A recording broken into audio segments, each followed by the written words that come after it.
Alrighty, we just saw it. The original, uncut, unmolested. Original theatrical release, 1977. Star Wars. Star Wars. And I loved it. Episode 4, A New Hope. No bloody nothing. Just Star Wars. Yeah. And I loved it. It was fucking awesome. I loved the little, on the grain of the film, and the little circle, the little half circle for the reel flip. That would cue the projectionist to start the next reel. And the colors looked correct. Yeah. The colors looked like if you were out in the desert, it'd be washed out and you could barely see anything. Right.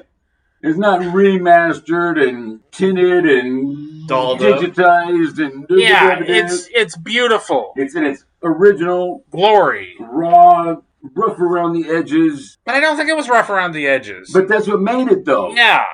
It wasn't Star Trek, and it wasn't Logan's Run, and it wasn't Battlestar Galactica. It was slick, and it's killer. Guys, Han shot first. Yes. Yes. Han shot first. And I don't know how much coke Carrie Fisher did during this film, but good Lord, she had some wide eyes.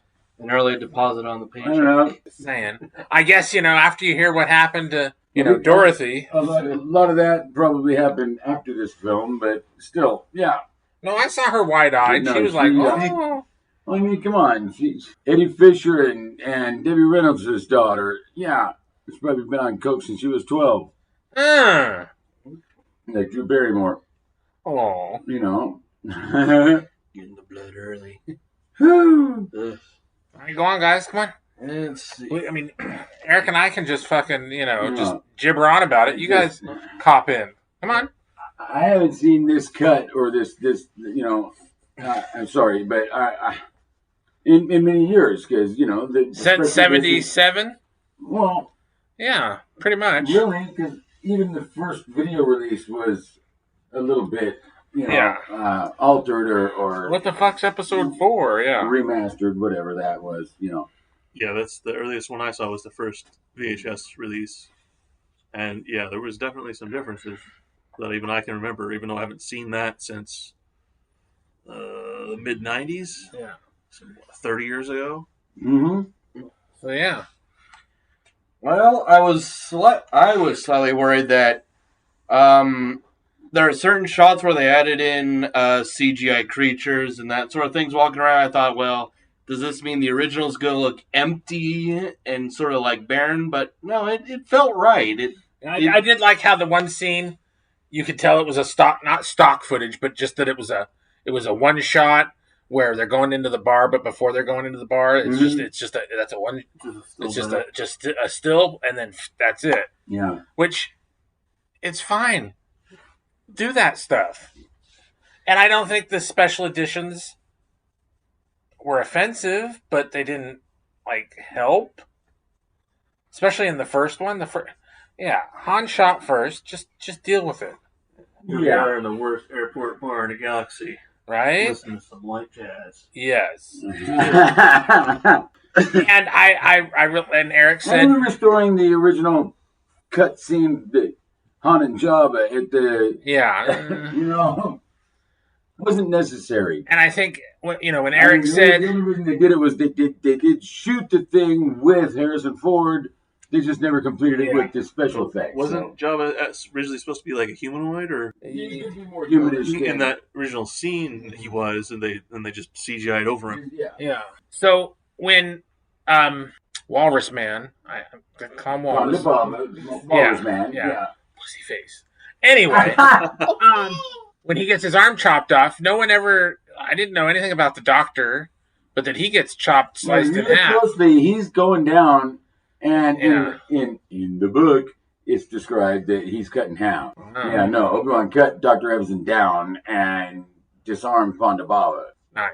Yeah, and that would have just further elevated Ben Kenobi right there.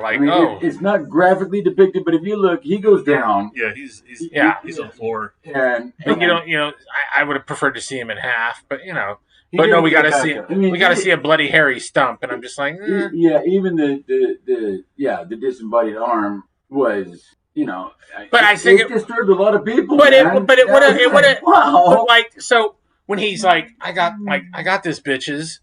You don't kind of know why you cut somebody's fucking arm off. Whoop de fucking do. But you slice a motherfucker in half.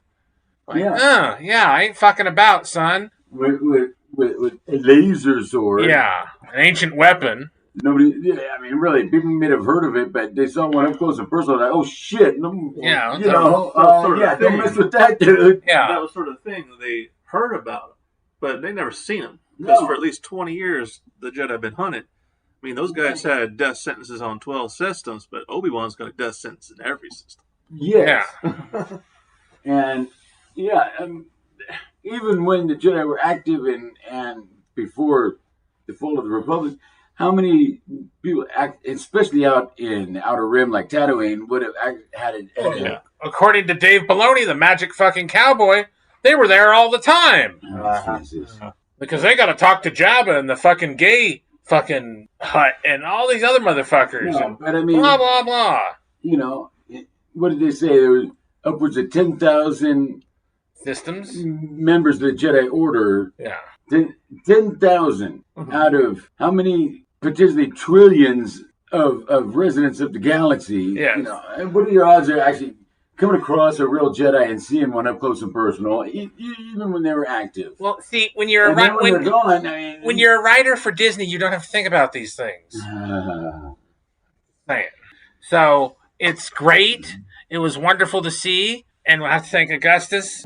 Not as good as a wink to a blind bat. So bonus points for that. Anything else, Elijah? No, not really. I mean, it's a good movie. But you enjoyed it, though. I mean, and we really, in today's modern technology with the big flat screens and the nice sound system, we did have the multiplex experience tonight, right? Yeah. And I don't like. I remember watching it on a little friggin', CRT. Right. It lost a lot. But the complaint that these people have when they saw the one that KK stood there like she fucking created it in England a while ago, that it doesn't hold up because blah blah blah and it's not as nice, not as shiny.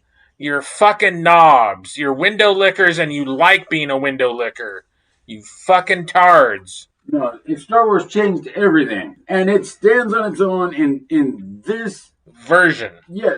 This original release should be readily available for anybody who wants to see it for any reason. Yes. Yeah, they shouldn't be just, oh no, you'll never see that one again because George didn't. It's a shame. Yeah. And he was never 100% happy with it. That's why he did the special editions, because he had to compromise so much. That's what being an artist. Even with the compromises he made, it was still the groundbreaking, and it was still good. There was nothing changed the industry movie that it was. But man, the special editions didn't. Maybe in Empire was a little more because you saw an extra shot here and there, and maybe you were able to flesh out the Wampa a little more. Because I've seen the 83 or the 82 Wampa doll. That thing looks fucking terrifying. Yeah, looks like somebody's coke fueled fucking dream.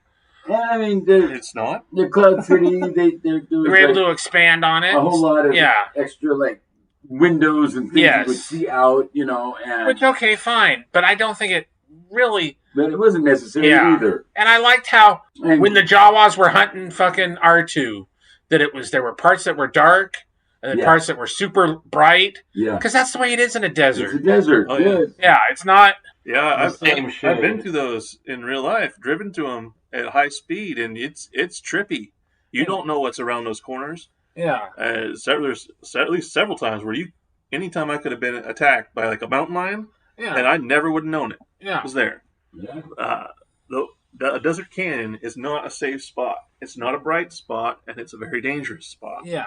So I think the correct coloring conveyed that better than everything being bright and shiny all the time. Yeah. Uniform. Yeah. It should have been washed out in the bright spots and barely visible in the dark spots. That's how a real place is. Yeah.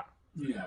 So anyway, it made it feel more real rather than an actual movie.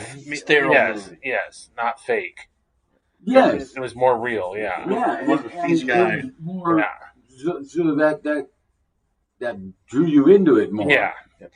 Sort of, because it felt like he said, felt real. Yeah, like, sort of like Slither. When watching, it's like natural flaws that would be happening on a camera or with your eyes. Yeah, it felt right. And the the imperfections in some of the tech and just the familiarity of the tech being like it was just there for everybody to use. It wasn't this how like sci-fi previously would depict all the tech was like all this. Well, it was just what it was in Star Wars. It was different. It was a different attitude, a different vibe. Yes, we're just speaking hypothetically. I learned to speak hypothetically a long time ago. So did Augustus and Elijah. Elijah doesn't know what the fuck he's talking about. Yeah.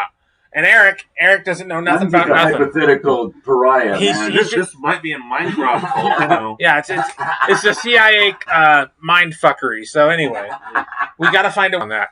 Anyway, it exists. That's I think the best I can say. It exists on the interwebs. Real. It really happened. So Disney's really trying to squish it, but fuck Disney. Librarians are actually trying to preserve the culture and franchises we love. Disney. That a pepper. Yay for librarians, man. Almost. Tell us what you think. Like, share, subscribe.